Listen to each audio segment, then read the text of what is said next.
Ouais, Wendy Nazaré, quel bonheur d'être avec toi aujourd'hui, d'autant plus que tu as plein de talents. Déjà, à la base, tu es psychologue. Ensuite, ouais, tu es artiste. Bon, ça va ensemble, hein. Et maintenant, tu es aussi auteur. Donc, c'est incroyable. Voilà, c'est vraiment du tout en un, Wendy. Raconte-moi un petit peu comment est né ce livre, puisque aujourd'hui, le thème, c'est quand même l'importance de lever ces fameux secrets familiaux. Explique-moi un petit peu, comment tu as mené l'enquête et pourquoi tu as cherché à un moment donné, à connaître tout, enfin en tout cas un maximum de l'histoire, de ta famille? mais je pense quand on cache un secret à un enfant ressent toujours. Donc moi, mon enquête, elle a commencé très jeune, de manière inconsciente, en essayant de chercher la vérité, d'écouter les conversations. Je sentais qu'on me cachait des choses, mais est-ce que j'en avais conscience? Pas du tout. En tout cas, dans ma famille, j'ai joué un peu un rôle comme ça de lever les tabous depuis ma plus tendre enfance, d'essayer de percevoir ce qu'on ne me disait pas, de savoir ce qu'on disait entre les lignes. Et du coup, cette enquête a commencé très, très jeune. Et puis, quand on m'a révélé un secret déjà qui était sur la rencontre entre mes parents et que en fait, mon frère et ma sœur étaient en fait mon demi-frère et demi-sœur, même si c'est vraiment mon frère et ma sœur, avec une histoire extraordinaire, une romance extraordinaire entre mes parents. Un an plus tard, mon grand-père portugais m'apprend, je ne savais pas, je l'appelais José, qu'il est mon grand-père.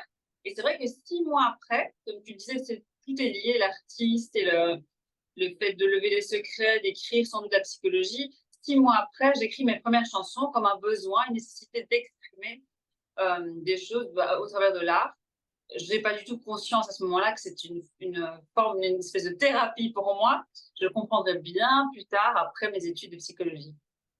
Alors, on reparle de ce fameux grand-père parce que pour toi, c'est une évidence que tu as découvert un jour l'identité de ton vrai grand-père, mais finalement dans le livre, on se rend compte tout au long de ce livre, Les Flamboyants Bleus, que, pendant tout un temps, effectivement, ton vrai grand-père était complètement inconnu et donc c'est arrivé à un moment donné, voilà, tu l'as découvert au Portugal. D'ailleurs, tu vis maintenant au Portugal, donc tu as eu ce besoin quand même de revenir un petit peu aux racines.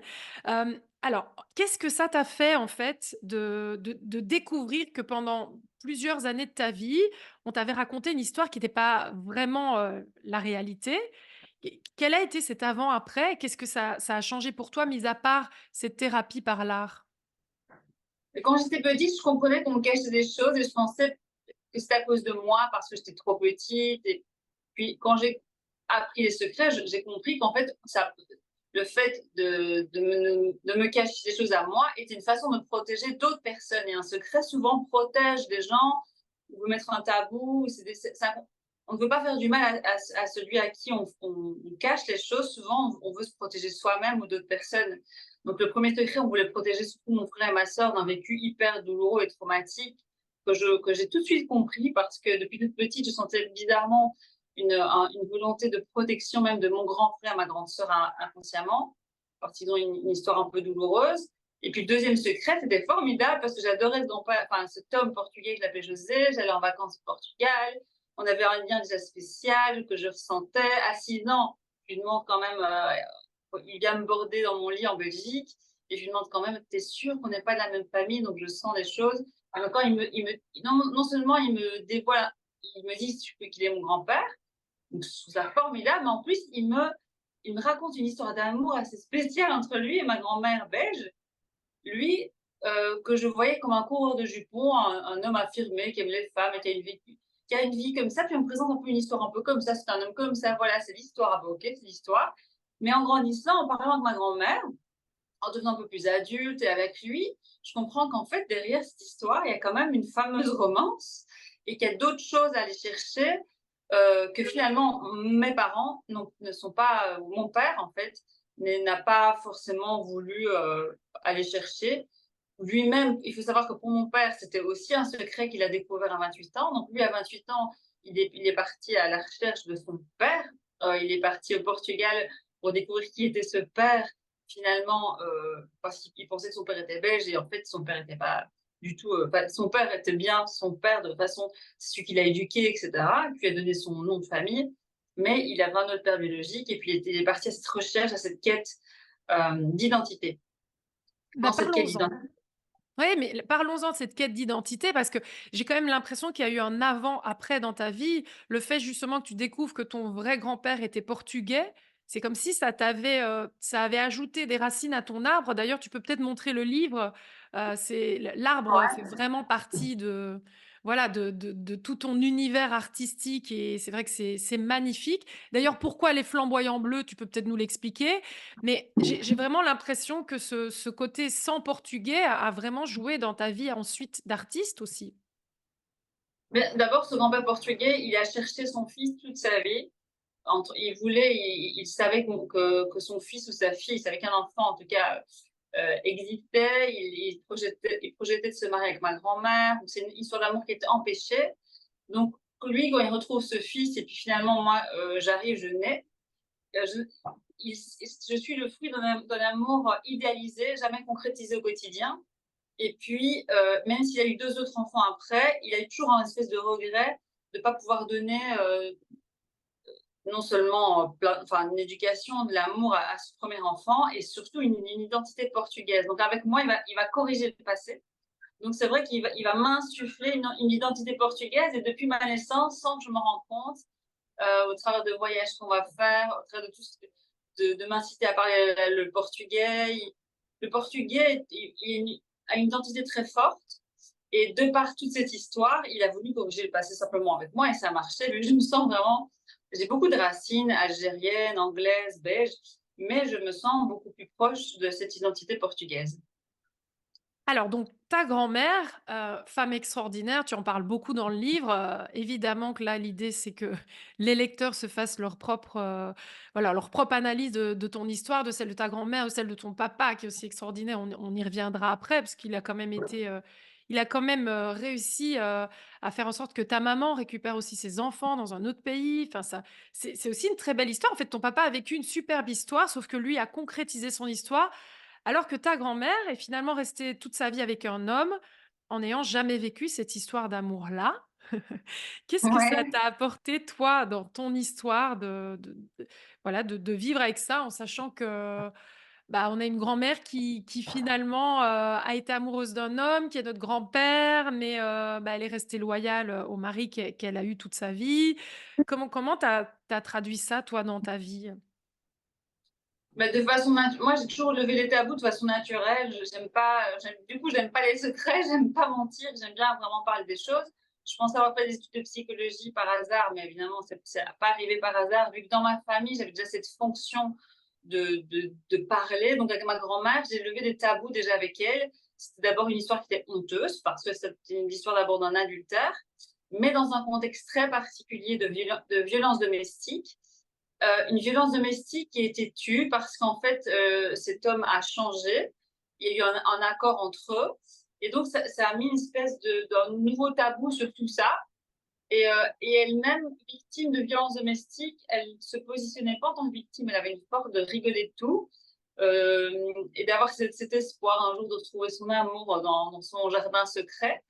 Mais c'est vrai que moi, quand j'ai découvert cette violence domestique, ça m'a été dit d'une façon très voilà, mais un jour, ma grand-mère va me remettre un carnet noir dans lequel elle a tout écrit.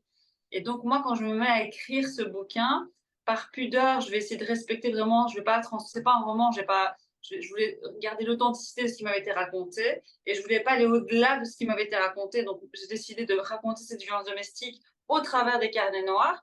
Et quand mon père, il va lire ça, il va dire, mais t'es sûr, t'as pas exagéré? Pourtant, il était au courant, donc donc je pense que quand elle m'a remis ce carnet et elle savait que j'écrivais un livre, il y avait une façon de transmettre et de c'est pas justifié, mais voilà pourquoi les choses se sont passées, comment ça s'est passé.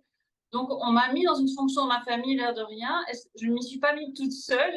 Je pense que même mon grand-père portugais, dès que je suis née, il a essayé de m'insuffler des choses pour, euh, pour faire bouger les choses de façon positive, en fait, parce qu'un tabou n'est jamais sain, un secret n'est jamais sain. Et lui-même, il avait une personnalité assez forte où il assumait ses erreurs. C'est un homme qui n'est pas du tout parfait, mais il avait cette force de se remettre en question et d'assumer les erreurs et d'en parler de ce qu'il avait fait. Donc voilà, cette grand-mère. Et puis moi, le fait d'écrire, c'est venu pendant le confinement. Là, le début de l'histoire d'écrire un livre, c'est moi, un jour, je parlais avec mon grand-père portugais, je lui disais, t'as une vie tellement extraordinaire écris un livre, écris ça, ou remets-moi, écris et puis donne-moi ça. Puis à la fin, il a une maladie respiratoire, donc il a plus la force. Il décide d'acheter un dictaphone, il va s'enregistrer, il va me raconter toute sa vie, tout ça. Et puis il va mourir inopinément, de façon soudaine, je m'y attends pas. Et j'arrive à l'enterrement à Lisbonne, et son frère va me dire, j'ai quelque chose pour toi, mais c'est peut-être douloureux, j'avais 21 ans, je sais pas si je dois te le donner. Et finalement, je dis, je sais ce que c'est. Il m'avait parlé dans le dictaphone qu'il avait commencé à faire cette promesse qu'il m'avait faite. Et sans me dire qu'il allait mourir, c'était vraiment quelque chose de, pour moi, du coup, très violent. Mais j'arrive et du coup, je repars avec ces petites cassettes audio. Et en revenant en 2005 chez moi, j'écris une chanson qui est Où es-tu au piano pour exprimer toute ma peine. Et je commence à écouter le début des cassettes où il me parle de ses histoires, et la toute fin où il me donne des conseils pour ma vie et tout ça. Et ça me mettra des années à écouter ces cassettes, parce que c'est hyper douloureux. Et un jour, je trouve une astuce, je me dis, tiens, je vais tout retranscrire, et je lui réponds dans un dialogue imaginaire pour moi, quand j'en ai envie, je crois que je commençais en 2013, 2000. Après le cycle, parce que j'ai eu un succès de la chanson Lisboa au Portugal, qui était un clin d'œil incroyable du ciel, sachant que moi, ma famille portugaise a empêché, entre guillemets, l'amour entre mes grands-parents. Puis moi, je reviens au Portugal avec une chanson qui parle de Lisbonne et en fait de ma saudade de mon grand-père portugais. Et cette chanson devient très connue dans la communauté portugaise. Donc, je pense que ça me ramène un peu aussi à mon grand-père. Et donc, je commence à lui écrire dans le journal intime, à lui expliquer ce qui se passe. Puis j'arrête d'écrire. Puis en 2018, ma grand-mère belge décède, l'amour de la vie de sa vie, de la vie de mon grand-père portugais. Et donc je rouvre ce carnet, je dis voilà, l'amour de ta vie vient de mourir. Et en même temps, c'était une libération émotionnelle, c'est quelque chose de beaucoup, un vrai journal intime. Et puis arrive le confinement. Et moi, avant le confinement, je ne sais pas faire justement du quête de sens, je ne sais jamais faire des choses qui n'ont pas de sens. Donc, je ne sais pas faire des albums, de la musique pour exister, pour voilà, vite sortir quelque chose, c'est sans doute pas bien pour mon projet, mais je ne sais pas faire ça. Et donc, j'avais en 2015, ma fille naît, on est de plus en plus au Portugal, et on prépare un album en français où il y a déjà Prends la mer. Et puis, je me dis, mais non, en fait, ça va pas. Et j'avais quelques chansons en anglais, j'avais moi commencé à écrire en fait en anglais quand j'étais très jeune. Et je me dis, c'est peut-être ces chansons en anglais, je vais aller au bout de ce projet-là, d'un album que je vais appeler Tree, donc arbre en anglais. Et on bosse sur cette chanson Tree. On essaie d'aller en Espagne. Je fais même des interviews à Madrid. C'est un truc assez incroyable. Une super expérience vraiment qui me donne un peu plus de confiance dans le fait de faire des radios nationales, pas que en Belgique, au Portugal, mais en Espagne, qui est un grand pays un peu plus. Même si au Portugal, c'est aussi une aventure complètement incroyable et dingue. Et donc, on essaie de bosser ce projet lentement mais sûrement avec la bonne équipe. On sort Game Over et puis hop, là, arrive le Covid et le confinement, et donc tout s'arrête. Et puis là, je réouvre en fait ce carnet. Je me dis, mais en fait, il faut vraiment que j'aille au bout de ça, là. Et je m'enferme pendant 2 ans dans cette bulle d'écriture où je pense d'abord, je vais en faire un roman, je me dis. Mais en fait, en terminant ce projet, que finalement je vais appeler Les Flamboyants Bleus, qui est le nom du jacaranda, un jacaranda qui est un arbre. Il y en a beaucoup à Lisbonne, ils ont des fleurs bleues, mauves, comme ça. C'est un arbre qui vient d'Amérique du Sud et qui a été importé un peu partout, notamment aussi en Afrique, où mon père a vécu aussi une partie de son enfance. Et donc, quand je comprends en fait que j'appelle ce livre Les Flamboyants Bleus, qui est le nom d'un arbre, et que je pensais appeler mon album en anglais Tree, arbre, je me dis, mais tout était évident, tout était en moi, mais tout a mis du temps le puzzle a vraiment mis du temps à se. Moi, j'ai mis du temps à voir. Plutôt, j'ai mis du temps à le voir, à voir le dessin que ça allait former. Et donc, je me dis, mais en fait, j'ai plein de chansons, mais qui sont en plus liées à toutes ces histoires, des nouvelles et même des anciennes. Et donc là, je me dis, je vais lier les deux et je vais appeler finalement cet album Jacaranda, vu que j'ai une chanson qui s'appelle Jacaranda, qui parle de l'histoire de mon père. Je me rends compte aussi que ce livre n'est pas qu'un livre sur les secrets. Je pensais qu'en fait, c'était un livre sur les secrets de famille. Mais en fait, non, c'est en fait surtout l'histoire de mon père. C'est des histoires de résilience de mon grand-père portugais, ma grand-mère belge, ma mère ont des histoires de résilience extraordinaires. Mais c'est surtout l'histoire d'un homme qui va choisir qui il veut devenir, qui va devenir un super-héros pour ma mère, effectivement, qui va aller rekidnapper, aller rechercher ses enfants d'une façon assez digne d'un film, et qui va, après une vie très mouvementée, parce qu'il n'a pas une vie si facile au début. D'ailleurs, j'ai choisi de commencer le bouquin de façon un peu particulière, un peu où tout va très très vite. Je sais que j'ai fait un choix périlleux parce que j'ai décidé de montrer comment ce petit garçon Xavier était, et que le lecteur se sente autant perdu que lui au début du livre. Donc c'est vraiment un choix périlleux. Et puis que le lecteur puisse mener une espèce d'enquête, comme moi j'ai pu mener une enquête. Et le livre, c'est plutôt le fait de le sortir. C'était pas dire j'ai envie de vous montrer mon papa. Non, c'était plutôt de montrer aux gens d'abord des exemples de résilience, que ça puisse inspirer et motiver des gens. Et puis de dire que chacun, nous, on peut se mettre au balcon de sa vie et puis de dire tiens, qui je suis, qui j'ai envie de devenir. On n'a pas tout porté. Moi, j'ai eu la chance aussi que mes parents m'ont passé des histoires sans me faire tout porter de façon lourde. Et on peut choisir aussi après ce qu'on va porter, le pommier, on va le secouer, on va garder quelques pommes, peut-être pas toutes, mais avec conscience. Et cette conscience va nous amener à une vraie liberté. Je disais au début du livre que beaucoup de gens ont mal ajusté le petit rétro intérieur et pensent regarder devant et regardent tout le temps dans ce rétro intérieur. Ouais. Et donc, on vit tout le temps des échecs, et on ne comprend pas pourquoi, parce qu'on n'a aucune conscience de ce qu'on est en train de vivre, revivre, corriger, reproduire. Et donc, c'était plutôt une Schémas invitation. familiaux. Oui, effectivement. Tu parlais là de sens, hein. Bah, ici, on est dans enquête de sens, justement. Quel a été le sens, à ton avis, dans un premier temps, pour tes parents de te cacher que ton frère et ta sœur étaient tes demi-frères et demi-sœurs? Et quel a été le sens ensuite de découvrir la réalité? Qu'est-ce que ça a changé pour toi? Et pourquoi Euh, d'ailleurs avoir caché ça au démarrage? mais je pense qu'eux voulaient bien faire, ils auraient dû se faire accompagner, enfin surtout mon frère et ma sœur, de psychologues bien plus tôt. Mais à cette époque-là, c'était comme ça. Et ma sœur ne voulait plus en parler. Ma sœur, c'était très traumatique pour elle. C'était un vécu, bah, de toute façon, qui était vraiment. Et ça, c'est son histoire. D'ailleurs, dans le livre, je ne raconte pas vraiment leur histoire. Je raconte plutôt la rencontre entre mes parents et ce qu'il va faire. Toute cette histoire leur appartient. Je la raconte finalement pas parce que c'est leur histoire. Mais oui, c'était pour les protéger parce que moi, petite, et c'était important pour eux, surtout mon père a adopté mon frère et ma sœur, ils portaient le même nom que moi, et c'était une envie d'être dans la famille, de former une famille, et pour eux, que moi, petite, un enfant peut faire des bêtises, peut dire des choses sans faire exprès, peut vexer, peut blesser, et je pense que c'était pour leur éviter ça. Mais c'est vrai que ça n'a pas été bien parce que c'est devenu un tabou après pour ma sœur, mon frère un peu moins, mais surtout pour ma sœur, c'est une forme de tabou. Et mes enfants d'ailleurs. Oh, trop mignon. Mais voilà. La Mais succession et au moins, ouais. c'est bien parce que tu as bien, tu vois, tu as bien nettoyé le terrain. Déjà, il y a plein de secrets, de tabous qui ont été levés. Donc déjà, c'est pas mal, sur l'histoire familiale de tes filles. Ouais, non, mais je leur en parle d'ailleurs, je leur en parle beaucoup pour essayer qu'elles comprennent parce que tout ce qui s'est passé dans notre enfance, ce qui s'est passé dans notre enfance se répercute avec nos enfants en fait. Oui, Et du coup, c'est vraiment important de leur expliquer. Par exemple, moi, le fait que mon père ne savait pas que son père n'était pas son père.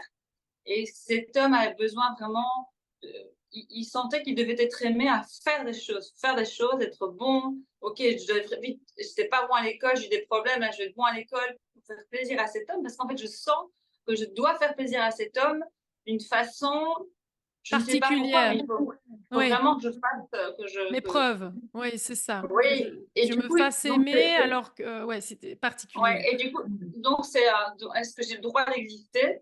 Comment je vais être aimée? En fait, ça, moi, comme quand je nais, je ne sais pas ça. Je ne sais pas l'histoire de mon père. Donc, en fait, et comme je suis, moi, son premier enfant en biologie, il me passe ça. Parce qu'en fait, je ne le sais pas. Donc, il me passe ce besoin de faire bien les choses pour être aimé, etc. Mais quelque chose qui ne m'appartient absolument pas.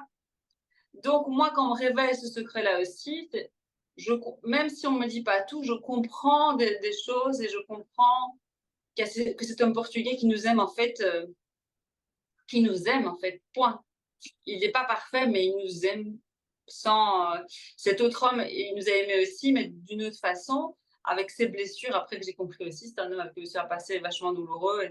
et des mécanismes très particuliers, où ma grand-mère a été vraiment, était drôle à la fin. Le livre, je l'aurais terminé d'une autre façon si j'avais eu, Tu peux le quand je remontrer, hein? décris. Non, mais non, c'est marrant parce que non, je vous remontre l'arbre, le flamboyant, c'est cet arbre avec ses fleurs bleu mauve. C'est le jacaranda. Donc, on en parle beaucoup. C'est mon mari, en fait, sagement, c'est mon mari qui a fait la Ouais, couverture. Et donc, talent mon mari. extraordinaire, ton mari aussi, tous les 2 là, vous êtes une équipe, géniale. Non, mais du coup, il a beaucoup de jacaranda en tête. Et on est chez mes parents. Et dans le hall d'entrée, il me dit, mais la peinture, là, c'est un jacaranda. Je fais, ah, pas forcément. Je dis, ah, bah, et puis ma mère, en repassant, comme ça, et là, on venait de décider, de choisir que le prochain single serait Jacaranda. C'était évident, mais en fait, pour moi, c'était pas si évident que ça. Bref, on choisit ça. Et là, j'arrive en Belgique pour la promotion de l'album et du single Jacaranda. Et donc, mon mari voit ça. Et puis, ma mère, tout en repassant, dit, mais oui, c'est vrai. En fait, la grand-mère de Wendy a offert ça quand Wendy était encore toute petite, presque bébé. Je ne comprenais pas pourquoi on offrait une peinture à un si petit bébé. Et je dis, bah, c'est vrai, c'est bizarre ça, parce que c'était vraiment en flamboyant bleu. Elle me dit, mais oui, mais derrière, je crois qu'il y a encore un petit mot derrière. Je dis, c'est dingue ça. Et donc, Incroyable! il prend le tableau, il retourne le tableau, et derrière le tableau, il y a une petite note de ma grand-mère pour ma petite Wendy. C'était Oh, le professeur de peinture de ton père qui a dessiné les flamboyants bleus. J'espère que c'est flamboyant bleu. Donc, si j'avais pu. Là, et là, j'avais déjà terminé d'écrire le livre. J'ai dit, mince, si j'avais eu cette histoire encore. Parce que dans le livre, il n'y a que des clins d'œil du ciel tout le temps. On va croire que j'ai inventé, mais j'ai rien inventé. Et c'est vraiment mon père a vécu comme ça tout le temps des histoires avec des petits clins d'œil extraordinaires, des choses qui paraissent. Qui n'arrivent que dans les films. On a créé ça pour le film. Et c'est pour ça d'ailleurs que j'ai pas voulu romancer, que j'ai voulu vraiment garder tout ce qui. C'est pas la vérité, c'est ce qui m'a été raconté. Mais dans ce qui m'a été raconté, il y a cette part d'extraordinaire, de complètement flamboyant et dingue. Et, artistique aussi, c'est et des clins d'œil du ciel, de la foi. Et les flamboyants bleus, oui, c'est cet art, mais c'est aussi bleu, mais ma grand-mère avait ses yeux bleus profonds. Un journaliste, il n'y a pas longtemps, m'a dit bleu parce que c'est les bleus à l'âme aussi. Et flamboyants parce que c'est des personnalités dans le livre qui sont toutes flamboyantes. parlons justement de personnes flamboyantes et parlons maintenant de psychologie un petit peu. En quoi ça va nous rendre un peu plus flamboyants, justement, de connaître les secrets familiaux? C'est un grand débat. Est-ce qu'il faut dire ou ne pas dire? Tu le sais, je pense que tu as suivi un petit peu l'actualité sur ce sujet. Avant, il fallait rien dire. Aujourd'hui, on conseille de dire. Qu'est-ce que tu en penses, toi, Wendy? Toi qui as vécu ces moments de secret et ces moments de secret levé. Pour toi, qu'est-ce qu'il y a de mieux finalement pour être, bien dans sa tête, bien dans sa peau et pour trouver encore plus de sens dans sa vie? Savoir ou pas savoir? Oui, il faut dire absolument, il faut à chaque ça dépend de l'âge de l'enfant, évidemment, il faut s'adapter à l'âge de l'enfant. Il faut lui donner des concepts qu'il est capable de comprendre et d'entendre. En tout cas, quand ma fille est née, mon mari a une histoire aussi un peu douloureuse et même tout bébé, elle savait même pas encore parler, je lui ai expliqué cette histoire pour pas qu'elle porte des choses et puis je lui réexplique et je lui réexplique, elle grandit, je lui explique de plus en plus certaines choses en fonction de son âge et puis ma plus jeune qui a 2 ans, je lui expliquerai aussi, toute cette histoire un jour pour pas que. Et puis, je lui expliquerai tout ce que j'ai compris sur moi-même. Je crois que c'est important de parler, mais de respecter là, et puis de respecter. Pardon, il y a des secrets qui ne nous appartiennent pas, et donc il ne faut pas blesser les gens. Il faut faire ça en respectant tout un chacun. Et c'est vrai que moi, dans le livre, il y a une forme de pudeur dans le livre. Je voulais respecter un peu tout ça, mais en même temps, je voulais lever, je voulais parler, je voulais raconter l'extraordinaire, tout en ayant une pudeur C'était un petit peu j'étais un peu sur un fil de funambule en Mmh. écrivant ce livre. Mais c'est tellement libérateur de parler des choses et de les comprendre surtout parce qu'il ne suffit pas de parler, de dire, il faut utiliser les bons mots dans un bon contexte et puis me donner le sens qui va avec, de libérer par exemple la personne ou l'enfant ou nos arrière-petits-enfants ou nos petits-enfants, je ne sais pas qui on est par rapport au secret, mais d'essayer de. Je pense que c'est super important de parler, de dire, mais pas tout dire n'importe comment, à quel âge, sur n'importe quel sujet. Non. Ouais. Il y Mais a des, qu'est-ce il y que a des ça concepts change? que, ouais. Qu'est-ce que ça change à ton sens, de savoir? Tu crois que ça permet au niveau de son identité finalement de se rapprocher un peu plus de soi-même, je sais pas, d'appréhender la vie, de manière, Non, Non, un enfant sent tout, donc il sait tout. C'est Oui, juste que c'est quand ouais. il n'a pas les mots, beh, il va s'approprier des choses qui ne lui appartiennent simplement pas et de la mauvaise façon. OK. Donc c'est juste que si on ne dit pas quelque chose, l'enfant va sentir cette chose. Par exemple, j'ai du bleu en moi, mais ce bleu-là appartient à mon histoire et l'enfant, il va comprendre bleu, c'est un exemple. Il va s'imprégner lui-même de bleu en disant: «Mais ça, c'est mon bleu», alors que c'est pas ma couleur, c'est un nom débile, mais il va porter des choses qui lui appartiennent absolument pas et aura moins de clés pour pouvoir régler ça, vu que nous, on a des clés par rapport à notre histoire, au secret qu'on comprend, mais l'enfant qui ne comprend pas pourquoi il ressent ça, et c'est comme ça pour moi dans des générations que ça explose parce qu'on n'a pas démêlé des choses et à une génération à un moment donné, ça va exploser par un truc beaucoup plus grave parce que c'est comme une bombe à retardement qui est donnée avec beaucoup de moins en moins de clés et après des fois c'est encore plus difficile d'aller chercher tes clés mais c'est jamais évident quand il y a quand il y a des vécus traumatiques et des histoires douloureuses de les déminer, mais il vaut mieux les déminer soi-même que de les faire de les reporter de génération en génération jusqu'à ce qu'un jour ça puisse exploser Bien à sûr. une Ben oui, parce génération. que du coup, on c'est dommage de partir sur une histoire qui est un peu faussée quelque part. C'est quand même génial. Là, bah, voilà, tu as l'identité de ton grand-père, tu connais l'histoire de ta grand-mère qui t'a rien caché sur le fait qu'effectivement, bah, elle a vécu une histoire d'amour, de loyauté avec, avec ce mari que tu décris très, très bien, dès le démarrage du livre. Mais voilà, c'est quand même, chouette que finalement, au fur et à mesure de ta vie, tu aies eu des informations sur ta famille, que tu as pu à un moment donné mettre au grand jour dans un livre et puis, bah, du coup, tes filles, connaissent très bien, toute l'histoire et est-ce que c'est pas quelque part une libération à un moment donné de savoir la vérité vraie et puis c'est tout? Qu'est-ce que tu aurais à dire à ces gens qui se posent la question de savoir: «Tiens, est-ce que je dois dire quelque chose que j'ai caché? Je sais pas trop», et comment tu pourrais les convaincre à un moment donné bah, de délier les langues, on va dire?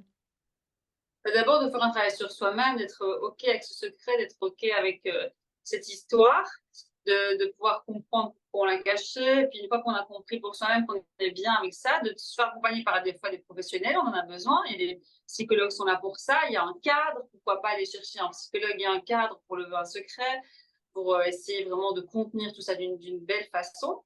Voilà, après si la personne est capable de dire, pas dire, mais en tout cas, il faut jamais non, les secrets, c'est des bombes à retardement et la parole libère. D'ailleurs, dans le traumatisme même de guerre, dans les traumatismes en général, qu'est-ce qui va aider une personne à ne pas une personne qui a vécu un événement potentiellement traumatogène, que ça ne devienne pas un événement qui a été traumatogène, mais c'est la parole qui Oui, libère, c'est la parole qui va permettre de remettre du sens, de remettre l'événement dans un contexte, dans une histoire qui a un passé, un présent et un futur. Parce que quand il y a un secret, en fait, je pense que d'une certaine façon, on garde l'émotion et l'histoire dans, dans une forme de présent, avec une émotion qui est passée, et du coup, on ne se permet pas un futur.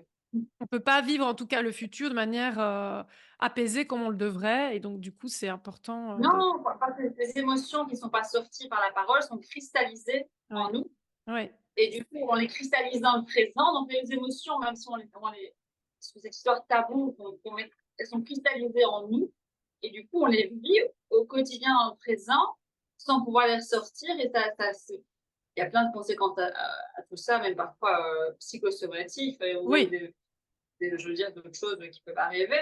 Donc, je pense que sortir, et alors, il faut se rassurer que plus on parle d'une chose douloureuse, plus cette chose douloureuse devient douce. C'est-à-dire qu'au départ, on va beaucoup oui. pleurer, c'est douloureux, puis et on va reformuler. En plus, plus on raconte un souvenir, plus on le modifie. Et ça, on sait d'ailleurs, pour ça que je dis c'est pas totalement la vérité, tout ce que j'ai raconté, c'est ce qui m'a été raconté, mais le souvenir en lui-même, plus on en parle, plus on le modifie. Alors, c'est parce que notre mémoire est comme ça, ou est-ce que parce qu'en fait, ça nous aide de modifier parfois? Réparateur, ah oui, moi ayant vécu Ouais, des c'est réparateur, c'est traumatismes, de parler, on oui, s'auto-guérit, parfois oui. sans avoir conscience de redire les choses et de les transformer, en fait, pour les remettre dans une. C'est juste ça qui est important, c'est de les remettre dans une histoire avec un passé, un présent et un avenir. Oui, ce qui a aussi du sens, je trouve, c'est de pouvoir raconter un épisode en pleurant, parce qu'effectivement, la fois d'après, on va raconter le même sans pleurer et puis la fois Voilà. d'après, ben, on va se rendre compte: «Ah tiens, il y a encore un truc qui coince» parce qu'on va raconter une autre partie de l'épisode et effectivement, Ouais. c'est comme ça qu'on se répare. En tout cas, merci, Wendy pour toute, Merci à toi. ton expertise. Bah, j'ai envie de dire, on espère, voir bientôt la série portugaise? Ouais, ouais, j'en rêve. Je travaille sur le spectacle déjà, les flamboyants bleus, c'est où je raconte et je chante et puis oui, c'est le rêve d'en faire un jour une série ou un film ou ça, c'est le rêve, c'est ouais, c'est le rêve ultime. Bah, en tout cas, ça aurait beaucoup de sens. Merci en tout cas pour cette intervention et puis, bah, suivez Wendy sur les réseaux. Puis tu peux nous remontrer le livre. On le trouve où, Wendy? On le trouve en librairie en Belgique, même en librairie en France sur commande, sur internet, sur Amazon, partout et dans le livre, il y a même une amie qui a fait des jolis dessins sur bah, il y a des QR codes aussi dans le livre avec tout mon nouvel album d'ailleurs, il y a 2 versions de mon album en portugais et en français parce que le livre a été, traduit en portugais donc c'est important pour moi de d'adapter les chansons françaises en portugais pour le lecteur lusophone. Donc il y a ce double album et puis il y a des dessins comme voilà, mon grand-père portugais, mais c'est pas tout à fait la réalité. J'ai demandé qu'elle modifie un petit peu Marie-Hélène Artz, elle s'appelle, c'est une amie artiste, qu'elle modifie un tout petit peu, que ça ressemble un peu au personnage, mais un petit peu, pas trop. Et parce qu'elle est là, L'avantage, c'est qu'il y a des dessins, il y a une magnifique ça histoire, passe. tout est vrai Ouais. et surtout, il y a des chansons en plus, donc c'est vraiment un tout en un. Le livre à Et avoir, cet été absolument. Merci Wendy. merci Nancy. Abonnez-vous sur la chaîne, n'hésitez pas, il y aura plein d'autres interviews. Bisous.